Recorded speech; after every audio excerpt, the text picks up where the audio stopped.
Okay, good day. So let us answer this problem. A DC series motor operates at 800 RPM with a line current of 100 amperes from 230 volts main. Its armature circuit resistance is 0.15 ohms and its field resistance is 0.1 ohm. Find the speed at which the motor runs at a line current of 25 amperes, assuming that the flux at this current is 45% of the flux at 100 amperes. So let us try to solve this problem without drawing the diagram of our series motor. And take note, no? Nung pagkakabasa natin sa problem na to, nakita natin that there are two conditions. Merong first speed, yung 800 RPM, and then nagtanong ngayon ng panibagong speed at the second condition. So di ba meron tayong distinct solution na ginagawa doon, yung ratio and proportion na ginagawa natin.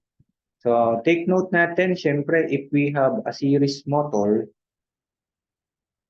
kahit nabanggitin pa naman yan na iyan ay source current, equal lang din naman yan sa ating armature current. Kasi nga, series connection sila. Iisa lang yung kuryente na dumadali sa motor natin. So, hatiin natin yung given natin as the conditions number 1 and number 2. So at condition number 1, the DC motor operates at the speed of 800 RPM. So ang line current niya, yung IS, na pwede rin naman natin sabihin as IA, di ba nga, kasi series. So the IA number 1 is 100 amperes. And then the voltage number 1, yung source voltage niya, is 230 volts. At condition number 2,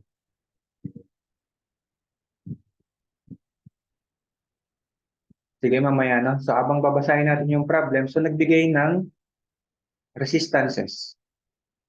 So given that the armature resistance, the RA is 0.15 ohms, and then the field resistance, since series motor yan, ang field resistance natin ay R series, 0.1 ohm.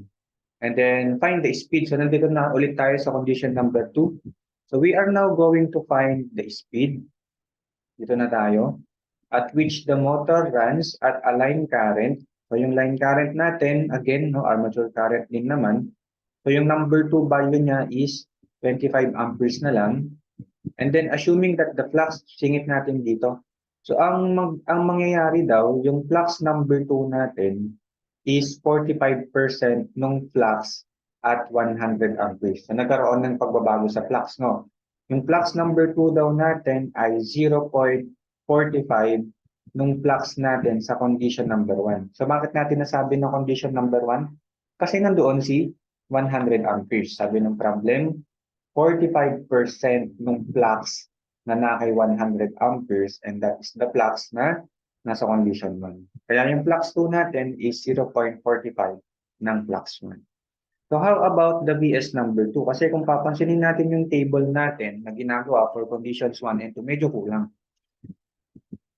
So wala namang binanggit si problem na yung source ng motor natin nag-iba. Hindi naman binanggit sa problem na si motor sinaksak sa panibagong source voltage. So meaning, we can say na hindi pala nagbago yung source voltage of the series motor na 230 volts pa din. No? Next. So siguro, since series motor lang naman siya, let us now use the KVL. And sa KVL natin, again, no, that is EBAC, solving for the EBAC.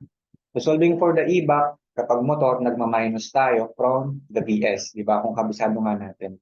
So from the VS, ima-minus na natin ngayon yung voltage drop na involved na dadaanan lahat ng armature current.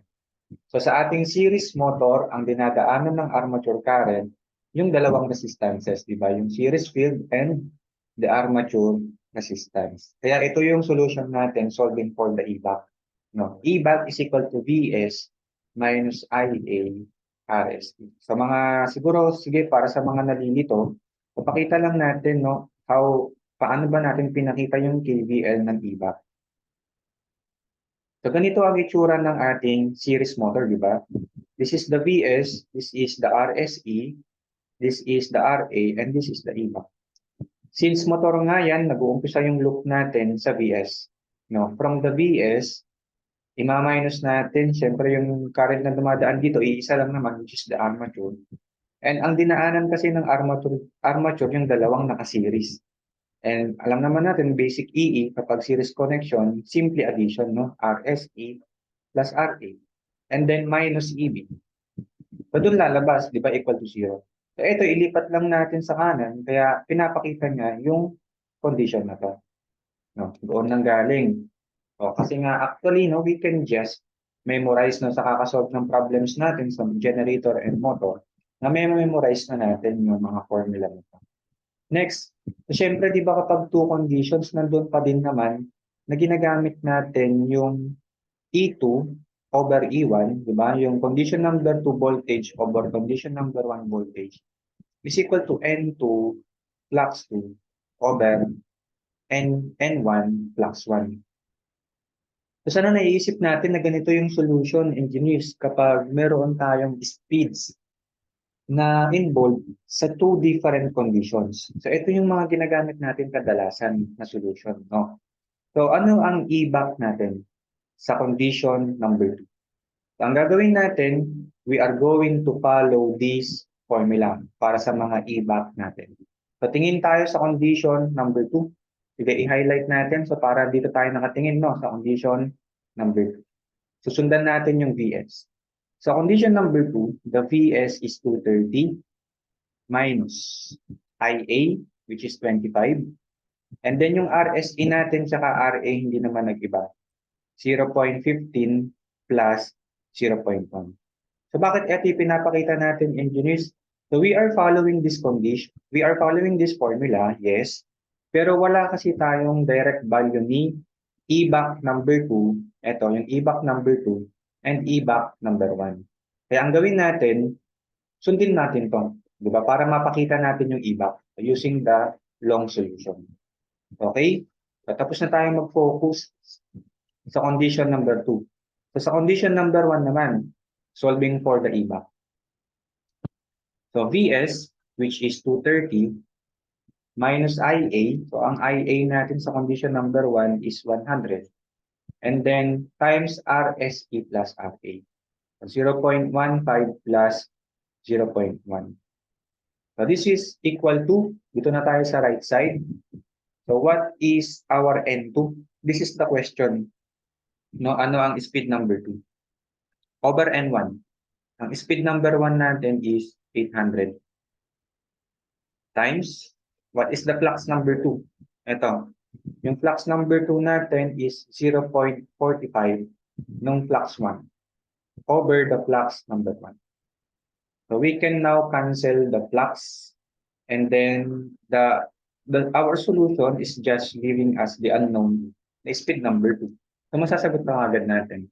So perform natin yung nasa kaliwa, 230 minus 25 times the quantity 0.15 plus 0.1 over 230 minus 100 times 0.15 plus 0.1.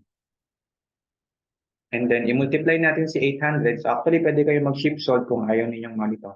Pero kung mas multiply ko si 800 from right side, so, syempre, mamumultiply siya sa left side. And then, yung 0.45 naman, madidivide. So, the answer is 1,940.38. 1,940.38 RPM. And this proves our key answer, 1,940 RPM. So, engineers, no, sana nasa isip talaga natin, no, if meron tayong problem about the DC machine, nagtatanong ng speed at the second condition, this is the solution. No? Ang nagre-ratio and proportion tayo ng E-back is proportional to the speed and the flux.